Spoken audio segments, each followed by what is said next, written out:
Hello everyone, my name is Corazar, and welcome back to the Vintage Story Guide. Welcome back to the world on this very fine spring day. As you can see, all of the snow, at least at this altitude, has melted. Not speaking for the mountains over there. But boy, is it nice to see greenery once again. And hopefully, before too long, this tree will sprout. Today's episode, I wanted to focus on what's going on outside and around our house, because we have some kind of unfinished business here, and we have some unfinished business in other places, and we also found some seeds during our journey to the south that I would like to plant and explore with you guys. Oh right, which reminds me, I've also already planted our flax. Really? Really? Huh, okay. Well, that's on me. And so, today's episode is going to be about landscaping and farming. Farming some new crops especially. So without further ado, let's get to it. Sunlight's burning. Now, during our southerly journey, we picked up some crop seeds over here. Some of them will do well in the temperatures we have here normally, and some of them won't. For instance, we got some pumpkin seeds, and pumpkin seeds have the same resistance to heat and cold as flax, so they'll go here just fine, no problem. The same goes for, if I can find them, the soybean seeds, but the same can't be said for the rice, the cassava, the pineapples, or the amaranth. As you can see, most of these require at least 6 degrees Celsius in order to not be affected by cold, which will reduce their drop rate by about half. Now, as you can see over here, it is 5.5-ish degrees Celsius on the 5th of April. And if we plant some of these in greenhouses, that means that we're going to have temperatures of about 10 degrees Celsius. However, at night, I've still noticed it dropping to around 2 to 3 Celsius. Now, for the most part, with these 6-degree minimums, that should be okay, but I wouldn't mind having just a little bit of buffer. So I think what we're going to do today is we're going to plant the pumpkins. We're going to get some pumpkin patches going. We will plant the soybeans, and then we'll probably also do a bit of landscaping, and then tomorrow on the 6th or possibly the 7th, we will actually get down and we'll plant some cassava and some rice, some pineapples, and some amaranth. The sunflowers we also got on our southerly journey, but again, they also have the same resistance to cold as flax, so I'm not super worried about those either. Now, pumpkins. I think we'll start with pumpkins because they are cold hardy and they are quite interesting. Now, pumpkins would be a great crop to have in the early game because of a certain feature they have, which is a resistance to those guys right there. Rabbits. Yes, rabbits will leave your pumpkins alone, luckily. So, for a change of pace, we actually don't need to protect our pumpkins from rabbits with fences or anything. So, that's great. In order to grow pumpkins, you need basically just a few things. You need some water, a little bit of farmland, in this case Terra, and you'll see I only have 6 blocks here. That's for a reason. A hoe, of course, and some pumpkin seeds, but that goes without saying. And there is one more thing that you need that you won't find in your inventory, and that is space. Pumpkins, just like in the real world, grow on vines, and those vines will grow up to 5 blocks long. And from there, they can branch outward, and they can produce pumpkins sometimes. Which means if you plant a pumpkin, say right here, then you need to have 5 blocks in all directions available for it to grow. So we need to build 11 by 11 plots for our pumpkins to grow, even though in general, I find that they don't often reach that full 5 block length. Now I am thinking that since we have this road curling up here, and eventually wending its way around our house and into here in 2 places, I thought it would be fun to put our pumpkin patches kind of following this road. So we're going to do a little bit of landscaping here to just sort of smooth out some of this terrain and make enough room for us to plant our pumpkins. And then we will get our pumpkins in and growing.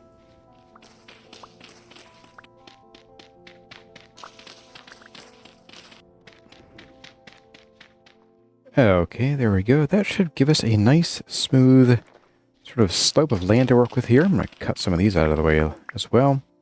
Now, pumpkins grow, like I said, a bit specially. They don't require much farmland, and they will generally not mind growing right onto tall grass. However, you will need to clear out any flowers in the area, as well as any shrubberies and trees that are growing, whether they are berry bushes or this kind of shrubby stuff growing on the ground that says birch leaves, but I see no tree. Get them all gone because you want them out of the way. And that goes for small stones too. Once you have your growing field, you'll want to count out your 11 by 11 area. And this area here is going to be a little bit constrained because we have this tree, but I intend on chopping it down hopefully before our pumpkin gets anywhere near big enough to need that room. But we're going to come in here and do 1, 2, 3, 4, 5, and 6, and then 1, 2, 3, 4, 5, and 6. And right here is where we could put our first pumpkin. Is that where I want it? I think so. Let's come up here and we will do the same thing over here, but we'll start from, say, about here. 1, 2, 3, 4, 5, 6. 1, 2, 3, 4, 5, 6. Let's make sure that this is at least 5 blocks away from everything else. And yes, we are good. The only thing we could use, 1, 2, 3, 4, 5, is maybe a little bit more dirt right here. I'll put some of this back, I suppose. There we go. That should be fine. Again, they don't often reach that full 5 block length, so those are probably the least important part of the distance there. Let's add a little bit more here. And let's see if we can add one right in here. I'd love to get one on sort of each level here. And then last, let's come up here and let's see. I think I will move this road a little bit. Or I can even just sort of curve it and have it follow the land here. It can go either way. But regardless, we're going to come out to, say, right here ought to be fine, really. We'll put our 4th pumpkin patch right there. So we're going to have 4 pumpkin patches. I could possibly drop down into here and do a 5th one. And you know what? That won't hurt anything, so why not? Why the heck not, Corzar? We'll just put you right here. So our next order of business is, of course, going to be putting in some Terra. And next, we'll need some water, because of course this is a crop, so it does need some hydration. Now, what will happen when you plant your pumpkins is that they will want to grow out in one of the 4 cardinal directions. They'll pick a random direction and they will just go for it. So you don't want your water to be in one of these 4 squares that is directly adjacent on a side to one of your growing plots. And that's because if you do, let's say we put it here, we are cutting off a full 25% of our pumpkin's chances of growing in a particular direction. It'll only be able to grow here, here, or here, but never this way. Now, instead, you want to put your water on the diagonal. So we're going to put our water right here. And we'll just do a bit of that. And that way, it can grow the first stage in any of these 4 directions. And that way, once it does, the only block it can't grow over is this one. But if it grows here, we can still go in this direction and keep going this way. It can come out this way and go over this direction. It can do whatever it wants, but we haven't cut it off in that full direction right there. So let's go ahead and we're going to just drop some water in basically all of these. I'm putting the water on the block kind of farthest from the house. You don't have to do that. I'm just doing it because I like the way it looks better. It'll make the water harder to see from the road. Okay, now that all that is done, all the prep work, all we have to do, of course, is till the soil with the hoe, and then we plant our pumpkin seed. And we're mostly done. But I'm going to go ahead and do that 4 more times.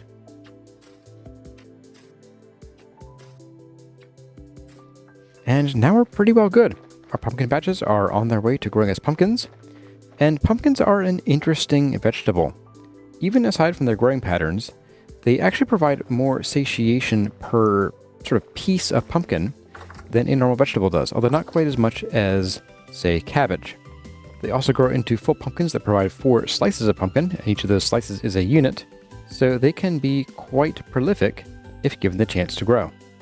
I'm going to go ahead and put these back, and we're going to prepare for the next step, which is fertilization. Fertilization is a feature we really haven't covered before, at least not in great detail, but you can help speed up your growth of crops with certain materials. For instance, if we take this bone here, if we grind it into bone meal, then that becomes a fertilizer that is great for plants. It provides 3% nitrogen, 30% phosphorus, and 0% potassium.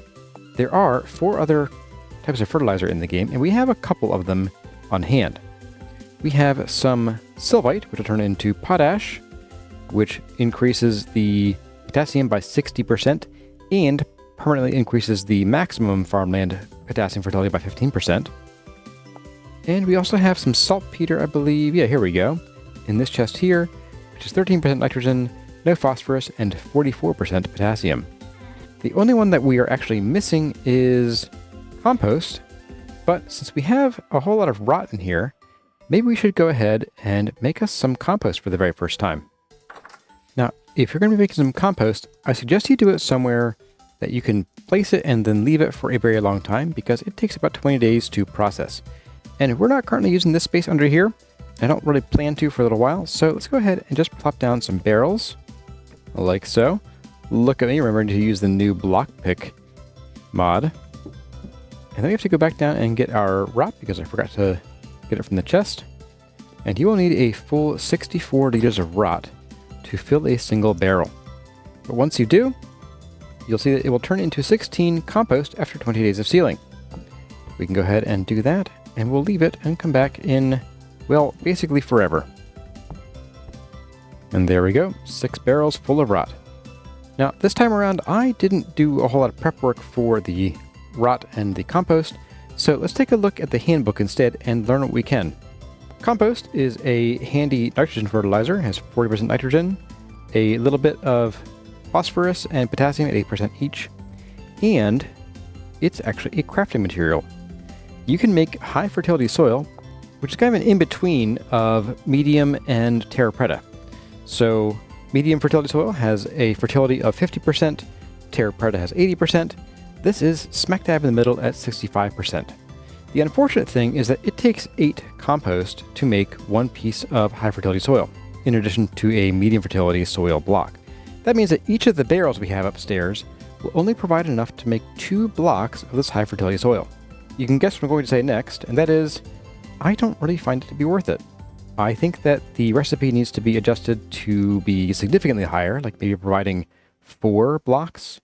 So by and large, we're not going to be using that for a whole lot, especially given that we have numerous stacks of Terra, and all of our farmland is now Terra. I did actually remember to come up here and replace all of our farmland here that was previously medium fertility with Terra.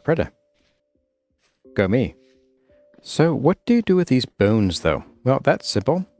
Is we apparently wait for wind to return, by which I mean we're going to just drop this down for the time being. We're going to drop some bones in here, and with the quern, we can grind this up into bone meal. And you'll see it goes pretty quickly compared to other grinding recipes in the quern. So, if you'll excuse me, I'm going to go ahead and grind this until we have a pretty much full, mostly stack of bone meal. Good morning, everyone. As you can see, it is, well, not quite daybreak, but close to it. But as you can also probably see, there is a temporal storm approaching. So I'm going to go and get my little butt over into our shelter over here, and we're going to weather the storm because I just slept through the night. And so we'll be unable to sleep until probably about noon, so no point in worrying about it. But check it out. I realized now that our bamboo has grown, and I'm pretty sure that this actually grew during the winter. I don't know if the bamboo really needs warm temperatures to grow. We also have grown here our very first acacia tree, and boy, am I excited to take this down and explore some of the wood properties with you guys, because this is a vibrant wood. But for now, I'm going to lock myself in here, and I'm going to make sure we have enough spears. Yes, I think we're good on spears, and I have a knife for chopping up some of the drifters, and we are good to go. I'll see all of you on the other side of this temporal storm. And you know what? It's been a while since we last saw Dave, so I think we're going to say hi. Hi, Dave. We are wrapping up, but apparently this doubleheader does not want anything to do with me, which is very strange. Whoop. No thanks. Oh, you're still here. Good. Whoop. No thanks.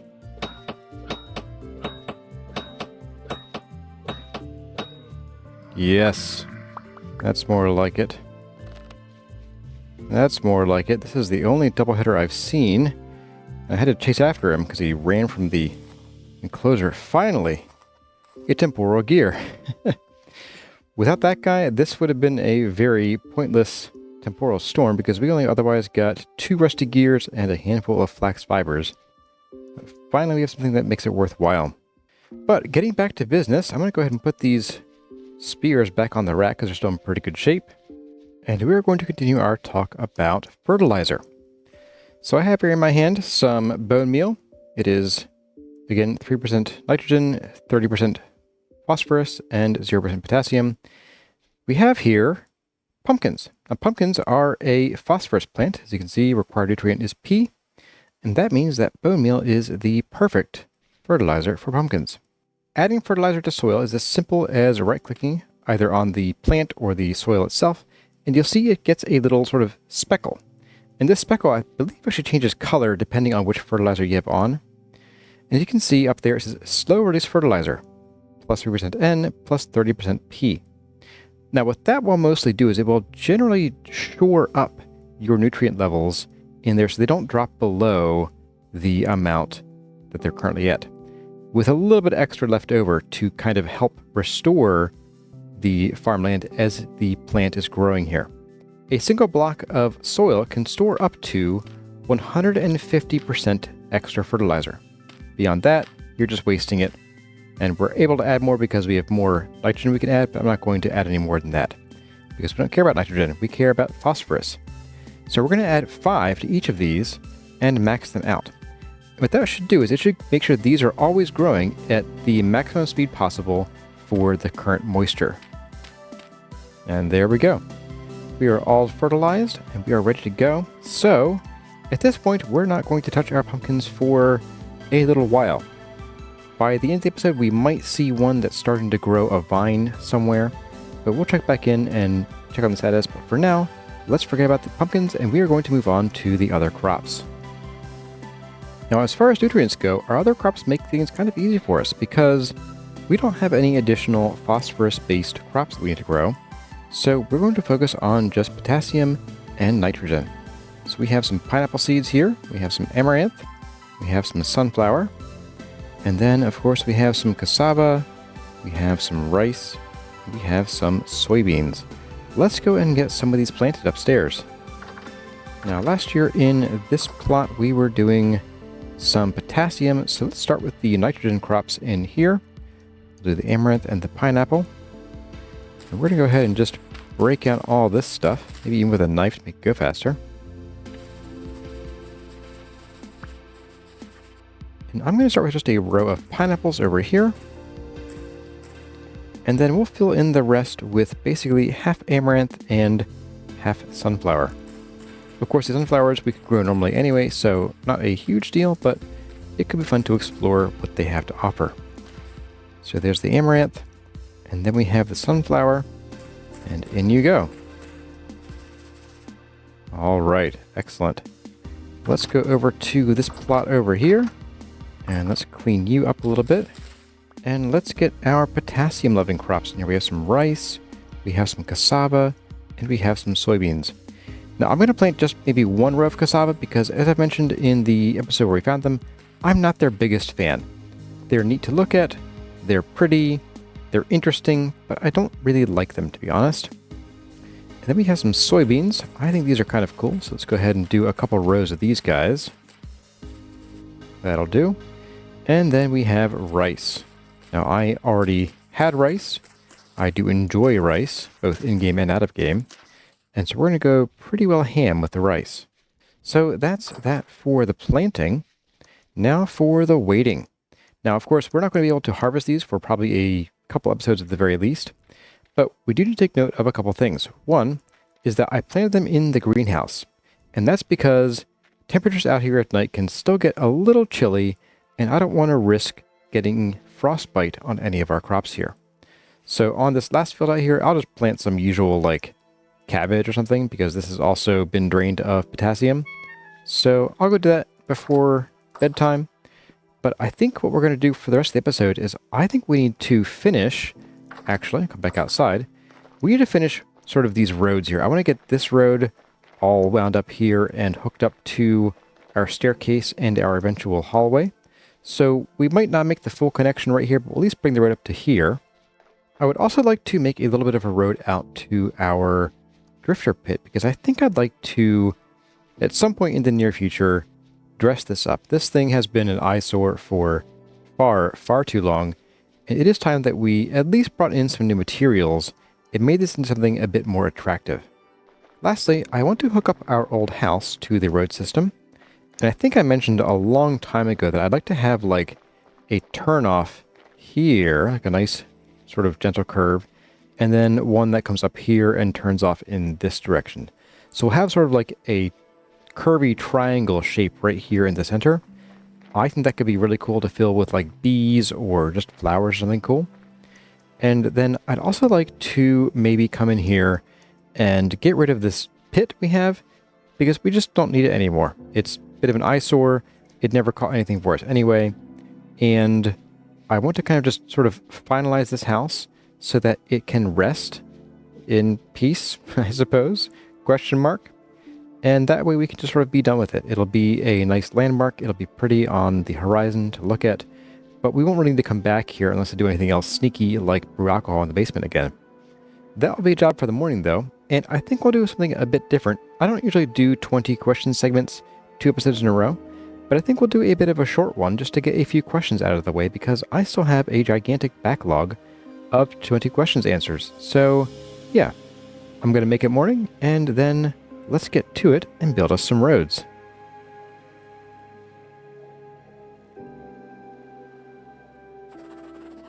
Hey everyone, welcome to today's 20 questions segment, where I answer the questions you've asked over the last few weeks, months.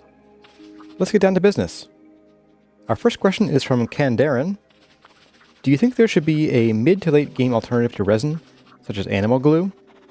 Whether it's an alternative or increased output, I think resin does need to be more accessible in general, and probably not just in the mid to late game.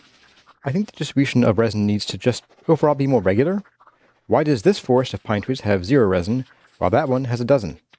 If the distribution isn't evened out, and I don't mean spread out, just take the maximum distribution and sprinkle it everywhere, then I think we need to be able to score the trees with a knife or tap them, or something. There are mods that let you do this, but we don't have them on this playthrough because this is meant to be a vanilla-like playthrough with a few quality of life upgrades. Inji Kerr asks, have you ever done stone napping in real life? Never have. While I've started a fire with nothing but a few sticks, some twine, and a bit of plant fuzz, I've never done napping. Not a ton of flint around where I live, at least not to my knowledge. Pamela asks, if you could only use 5 mods in Vintage Story, what would they be? My top 5 Vintage Story mod picks in alphabetical order are Better Firepit, CarryOn, Chisel Tools, HUD Clock, and ProspectorInfo. These keep the game pretty vanilla, but they make it so much smoother and less of a grind. Cass asks, have you considered including more specific architectural, design, and color tips and tricks in your building videos? When I do building videos, I suppose I tend to teach by example, rather than explaining exactly why I'm choosing certain colors. I do think that when I built the windmill over our hobbit hole, I explained exactly what we were doing and why. From the colors to the design, the whole way. I'm not a professionally trained artist nor architect, so sometimes when I build things the way I do, I build them because it feels right, not because I'm busting out a protractor and color swatches. That being said, since I design and test websites for my day job, I have some experience with things like color and design, some of which translates to Vintage Story. Maybe in a future video, or a few, I can talk about that in context of a survival setting. If you haven't seen the first season of the guide series, there are several videos where I talk somewhat informally about the design process, plus a video about the pottery shack that I focus specifically on some basic building tips. Ryuga asks, would you consider Terraria for a future Let's Play? Terraria, or Terraria, depending on how you want to pronounce it, is a great game. It is, however, a time-intensive one, so if I were to get into Terraria, I think I would need to take a break from Vintage Story while doing a Terraria series. It's not on my shortlist at the moment. I played it last year and got a little burned out on it, but it could be something to consider for the future. Tizona Amanthea asks, what methods do you have for getting over writer's block? That really depends on why I have writer's block. Some days, I'm just not in the mood to write. More rarely, I write myself into a corner and I'm not sure how to get out. For the times when I'm just not feeling it, I do something else. Sometimes I go for a walk or do something else that lets me disengage my brain and give myself time to think. Other times, I'll take a longer break and do some reading instead to help balance my input and output. For writer's block where I'm seriously stumped, I'll go back to my outline and see if I messed up somewhere along the line and got off the rails. Sometimes it means I need to delete a chapter or two, other times just a few words or paragraphs to get out of the box. Papa Giunu asks, will you ever run an economy server? Most likely not. I don't want to say never, because I can't speak for the Kurazar of 1, 5, or 10 years in the future, but economy servers don't really interest me, and running one would take time and resources away from creating and publishing videos. Awawawawawawawawawa asks, if giant mod packs come to Vintage Story like in that other block game, are there any kinds you think you'd like to explore? I had my fun with Feed the Beast packs back in the day, but Vintage Story already has so many features that many packs added that I'm not sure what I would look for in a huge mod pack. Vintage Story is also pretty far from complete, and Tyre wants to add things like fully buildable block-based boats and carts, steam power technology, and many other features. I think I'd want to see the game in its final form before I could really say what else I want to look for in the experience. Celia asks, did you have any pets before Mew and Rex? Yes, plenty, though Mew was my first pet after I moved out on my own. My family has pretty continuously owned cats since before I was born. We dabbled in goldfish and had a pair of hamsters for a couple years, but cats have been a mainstay. Hamsters. Never again. Giggling Sociopath H asks, is there a game that you and your sister used to play as kids that you'd like to teach and play with your daughter? My sister and I mostly played games of imagination and storytelling as kids. This was well before I was introduced to Dungeons & Dragons, but I think it translates pretty well. So I'll say that I'd love to play D&D with my daughter someday. Maybe a family D&D night is in our future. Misha asks, what hobbies and interests do you have? Aside from video games, I've been writing on and off for about 20 years. I play lots of Dungeons & Dragons, basically any chance I get, and I like to dabble in other things. Some summers, I get struck by a sudden inspiration to grow a vegetable garden. My mainstay hobbies are definitely creative and expressive, but when I just need to let my brain soak in the Candrona rays, I enjoy watching TV and especially anime, though my tastes have narrowed dramatically now that I'm 500 years old. Sarah Phim asks, what did you enjoy the most in the Resonance Archive, and what decor or chisel ideas did you get from it? I think what I enjoyed the most was exploring something unknown for the first time in a while. I've been playing Vintage Story since 1.13, and the landscape and challenges haven't changed dramatically until now, so it was a breath of fresh air. As for chiseling ideas, I really liked the broken wooden flooring in the central area of the Resonance Archives, as well as the library in general. I'm not sure the Resonance Archives reflects my own thought and creative process or styles. I don't tend to build ruins or destroy structures with lots of clutter. I think the biggest decorative takeaway is that I do want to be able to decorate with those benches and tables and stacks of books. We just need the ability to make them. Lord Jar Jar 740 asks, do you plan to play Valheim again in the future? I don't currently have any plans to, but that might change eventually. If I do return to Valheim, it would need to replace Vintage Story or whatever other high-effort building game might be on the channel at the time. Tricky asks, what sort of house would you design if you intended to live in it in real life? This might come as a surprise, but I am highly practical in my taste for real-life amenities. I appreciate efficiency and cleverness in a home's design over grand elegance. Sure, a high-vaulted ceiling sure looks nice, but in winter, all that overhead space becomes a liability and a money sink because you gotta heat it. Same for overly large windows. Give me a simple, practical house with easy-to-access conduits for wiring up my speakers and networking equipment, efficient heating and insulation, and plenty of cabinet space in the kitchen. Beyond that, I am not a picky man, and yes, that drives my wife crazy sometimes. Alright everyone, that's going to about do it for today's 20 questions segment. I still have more questions to answer, but I'll save those for another time. If you have a question you'd like me to answer in a video instead of in the comments, leave your question with the hashtag 20questions. But if you've already submitted a question and it hasn't been answered yet, hang on to your question for later, as I'm only queuing up one question per person at a time. While I still have you captive, I'd like to remind everyone that there is, for a limited time, a poll up over on the community tab. Head there and place your vote to tell me what I should play next. If you'd like to get in on the first round of voting next time, which starts with a much larger list, you can join my Patreon. Patrons of any level can vote in polls, and you can get extra goodies by joining the Seraph and Temporal Gigawizard tiers. Now let's get back into the game. Alright folks, here we have our little road. It is all nice and filled in. I even came around back here and I filled in these two mud brick pieces that I knew someone would yell at me for if I didn't show this off on camera. But yes, I think this looks much better. Although the trench served us so-so. I think it looks better without it because, you know, it's kind of weird to have a trench around your farmland. But yeah, I did see a lightning strike earlier right by our chickens. I think it actually hit the lightning rod, but I couldn't really tell from the distance. Let's go make sure we still have chickens. Hey, look at that. Lightning rod doing its job, and I hear the telltale, yes, sounds of lambs, which means, yes, we have milk. Oh, finally we have milk that we don't have to like struggle to get too. So we should be able to just start our process of, it's kind of weird, of getting some milk for blue cheese so that we can see if our blue cheese room actually works. Should be fun. Now while we're here, let's take a look at our pumpkin plants. Okay, they are a cute and bright spring green, but they are not spreading out just yet. That's okay though. I'm sure you'll watch over them with great care, won't you? But I think we better get inside before we get hit by lightning. Anyway, everyone, that's going to about do it for the episode.